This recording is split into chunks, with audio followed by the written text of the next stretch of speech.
काफ़ी विवाद के बाद अब हरियाणा सिख गुरुद्वारा प्रबंधक समिति यानी HSGMC के चुनावों का रास्ता साफ हो गया है।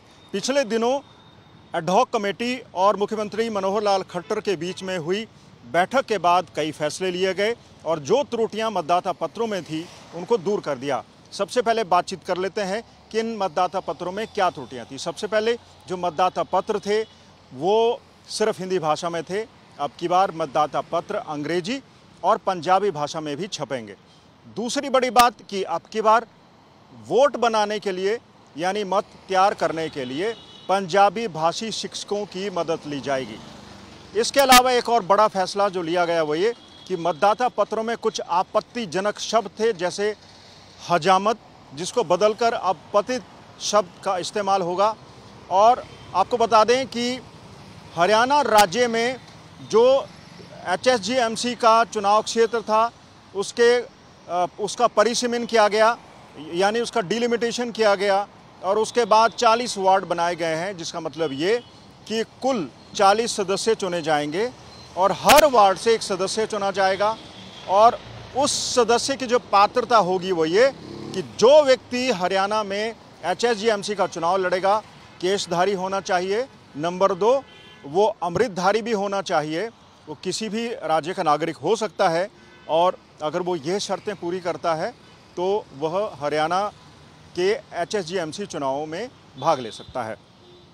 मतदाताओं के लिए भी इस तरह की शर्तें हैं और ये शर्तें पूरी करने वाले लोग अब अपने मतदाता सूची में अपना नाम दर्ज करवा सकेंगे। इसके लिए बाकायदा प्रक्रिया शुरू कर दी गई है और हरियाणा में वोट बनने भी शुरू हो गए हैं।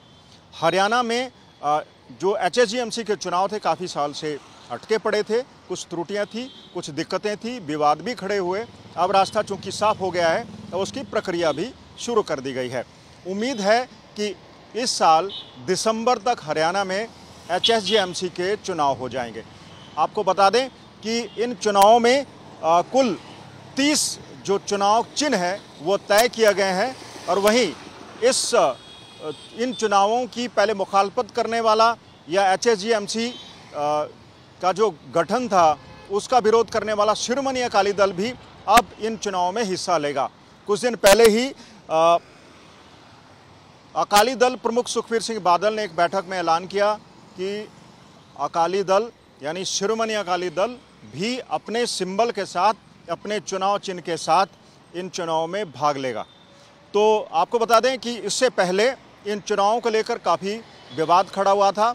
अकाली दल हो या दूसरे धार्मिक नेताओं, उन्होंने आरोप लगाया था कि हरियाणा में 52 जो गुरुद्वारे साहब हैं उनका संचालन असली सिख ना होकर महंत कर रहे हैं, ये आरोप था। तो अब की बार रास्ता साफ हो गया है, चुनाव होंगे और चुनाव के लिए शर्तें भी तय हो गई हैं।